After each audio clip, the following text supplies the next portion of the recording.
J'en profite pour remercier tous ceux qui soutiennent la chaîne en rejoignant donc celle-ci. Vous pouvez le faire en cliquant sur rejoindre. Il y a 2 statuts, Amigos et Familia. Et avant chaque début de vidéo, je remercierai tous ceux qui me soutiennent, évidemment avec des avantages divers selon le statut. Des vidéos en avance ou des dédicaces de remerciements à chaque début de vidéo. Salut à tous les amis, j'espère que vous allez bien. On se retrouve aujourd'hui pour une nouvelle vidéo. Avant d'évoquer l'actualité, on va parler de Lamine Yamal, on va parler de la Ligue des Champions, on va également parler de Marcus Rashford. On a beaucoup d'informations à traiter aujourd'hui, mais juste avant, petit instant promotion. Profitez de mon partenaire maillot pour acquérir des maillots répliques de bonne qualité. Il y a des maillots, notamment le domicile de cette saison. Il y a également le domicile de l'année dernière avec la sponsor avec Travis Scott. Il y a le maillot également gardien. Il y a pas mal de promotions. Profitez-en, on va vous mettre tous les détails dans la description de cette vidéo. Avec mon code promo, vous pouvez bénéficier d'une réduction super intéressante. Donc profitez-en, faites-vous plaisir ou faites plaisir tout simplement à des proches. C'est parti pour la vidéo de la journée. Évidemment, ce soir, Ligue des Champions, mais également demain, puisque le Barça jouera contre Bruges à l'extérieur. Le Barça a donc prévu ce soir aux alentours de 19 h donc d'être en conférence de presse. Il y aura Robert Lewandowski, mais également Hansi Flick. Alors, on attend probablement les retours dans la continuité de ce qu'on a vu de Dani Olmo, mais également de Lewandowski.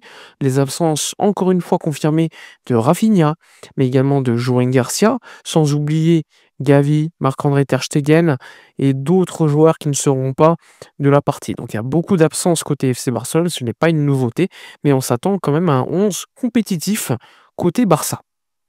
Mais ce qui vous intéresse, je pense, c'est d'évoquer directement le sujet Lamine Yamal. Alors, il y a eu plusieurs articles ces dernières heures, plutôt intéressants, qui évoquent, on va dire, l'avenir proche au niveau physique de Lamine Yamal. Il y a un article de Marca qui explique que le Barça a donc décidé de faire tout simplement une gestion précautionneuse avec Lamine Yamal. C'est-à-dire que lors des prochains matchs, Lamine Yamal ne terminera pas les matchs. Il y aura une gestion de son temps de jeu, l'objectif étant qu'il ait quand même beaucoup plus de repos, qu'il ait, on va dire, moins de fatigue, puisque plus il joue, plus il est évidemment avec pas mal de douleurs lors des matchs. Il faut savoir que Lamine Yamal souffre toujours de cette fameuse pubalgie. Bon, en effectuant les entraînements, les exercices demandés par les physios, le staff, etc., l'objectif c'est que la douleur diminue lors des matchs, ou peut-être que son corps s'habitue malheureusement à la douleur et qu'il sache d'une certaine manière à la contrôler lorsqu'il joue. Vous l'avez probablement vu, Lionel Messi a connu cela, il y a également Toni Kroos et plein d'autres joueurs. Actuellement, ça touche Mastantuono du Real Madrid ou encore Nico Williams. L'objectif, c'est d'éviter que cette blessure, cette gêne plutôt, devienne chronique. Et pour cela, il faut se fortifier au niveau musculaire dans la zone douloureuse. Évidemment qu'une douleur à ce niveau-là, ça impacte le jeu du joueur. Lamine Yamal, par exemple, lorsqu'il fait des changements de direction, on sait que son jeu est quand même pas mal sur le dribble. Eh bien, quand tu as mal en faisant un certain geste, eh bien, tu le fais moins. Et donc, nécessairement, ça change son jeu. L'objectif étant qu'il n'ait plus ces fameuses douleurs. Et donc, le Barça a, d'une manière, dirigé Lamine Yamal vers d'autres exercices afin de se fortifier dans cette zone. Mais surtout, l'objectif, c'est d'avoir suffisamment de repos pour ne pas avoir de douleur et surtout avoir suffisamment d'entraînement pour quand même garder le rythme. Donc il y a un équilibre à trouver. C'est pour cela que Lamine Yamal, par exemple, ne fait pas totalement les mêmes exercices que les autres joueurs du Barça à l'entraînement. Il a un entraînement qui est personnalisé, spécifique, mais j'ai envie de vous dire, c'est probablement la meilleure chose pour le joueur. Il faut savoir que le joueur est quand même quelqu'un qui veut beaucoup jouer. Lamine Yamal a cet aspect compétitif, il veut jouer tout le temps les 90 minutes. Et Hansi Flick, et lui, nécessairement, donc trouver, discuter en conférence de presse. Hansi Flick l'a expliqué en disant que leur discussion avait été honnête. Hansi Flick a donc expliqué à Lamine Yamal qu'il devait gérer son temps de jeu. Vous l'avez vu, il sort lors de certains matchs, même si forcément il ne sort pas à la 60e minute, parce que ça reste un joueur qui peut faire la différence, eh bien lors des prochains matchs, il faudrait quand même que ça arrive. Parce que le Barça dépend certes de Lamine Yamal sur pas mal de facettes de jeu, mais il vaut mieux ne pas avoir un Lamine Yamal fatigué, avec plein de douleurs, même malgré le fait que tu perds en compétitivité. Donc ça va être lors des prochains matchs, on va mettre l'accent sur le repos pour Lamine Yamal. Alors il va jouer évidemment les matchs, mais probablement pas à 100 tant qu'il n'aura pas tout simplement, appris à gérer cette douleur, les exercices qui permettent de fortifier cette zone et cetera. En tout cas, on s'attend à ce qu'il soit titulaire contre Bruges. Normalement, on devrait s'attendre à le même 11 quasiment que contre Elche. À voir si Lewandowski sera titularisé, on ne sait jamais.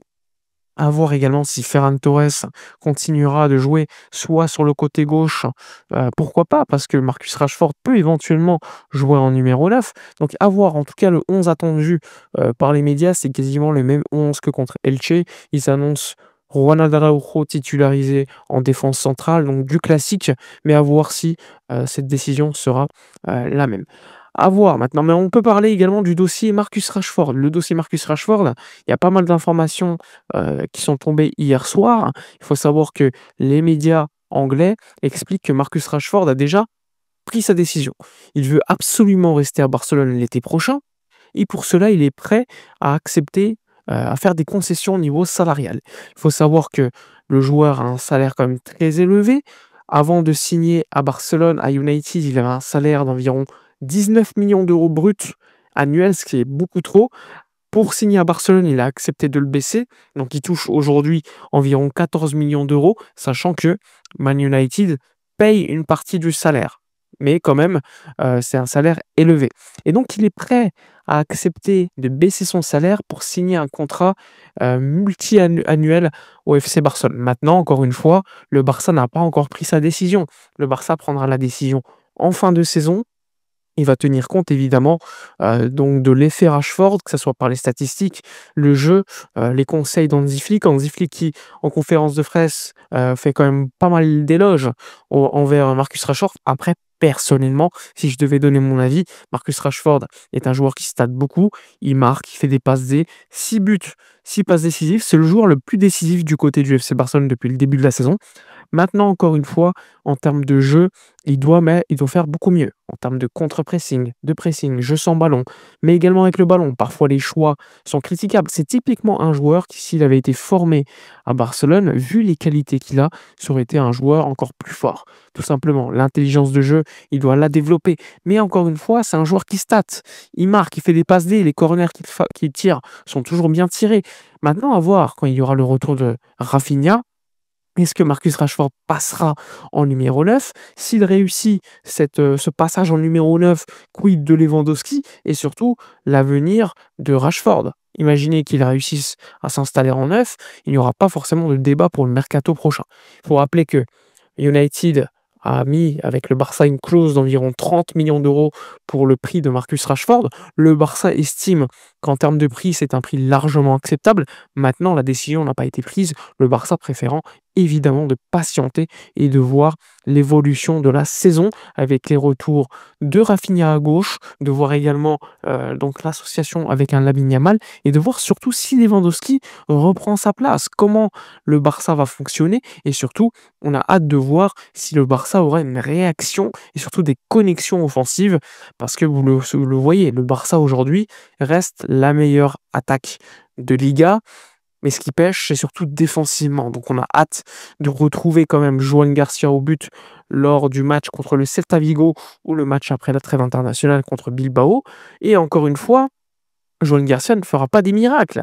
Il faut évidemment travailler un système beaucoup plus solide défensivement. Retrouver Jules Koundé qui n'est pas à son niveau cette saison, qui est peut-être fatigué, je ne sais pas, mais il y a également un problème à ce niveau-là. Et surtout une défense centrale peut-être aujourd'hui beaucoup trop mise en difficulté constamment par les mêmes appels des joueurs adverses, c'est-à-dire qu'ils se mettent hors jeu avec le numéro 9 et ensuite tu as des ailiers qui attaquent au bon moment, font un appel et ensuite le numéro 9 qui au début était hors jeu ne l'est plus à la suite du centre, mais il est beaucoup trop seul parce que au départ de l'action, il était parti hors jeu. Donc c'est une situation qui se répète constamment lors des matchs? Est-ce qu'Hansi Flick va trouver la parade? Est-ce qu'Hansi Flick va évoluer au niveau de sa stratégie, au niveau tactique? C'est des sujets en tout cas qu'on a hâte de voir lors des prochains matchs. En tout cas, on a hâte de voir ce match contre Bruges, qui ne sera pas forcément un match facile, surtout à l'extérieur, avec des joueurs comme Tsolis, offensivement, le joueur grec,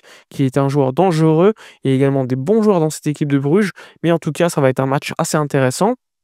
Pour rappel, demain, je serai en live, donc pour l'avant-match sur Twitch, mais également sur YouTube. J'espère que vous serez là pour discuter avant le match Barça-Bruges qui aura lieu en Belgique, je le rappelle, à 21 h ce mercredi.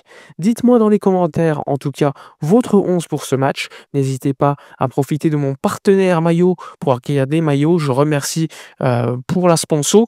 N'hésitez pas à liker, à commenter, à partager. Moi, je vous dis à demain et d'ici là, comme d'habitude, portez-vous bien.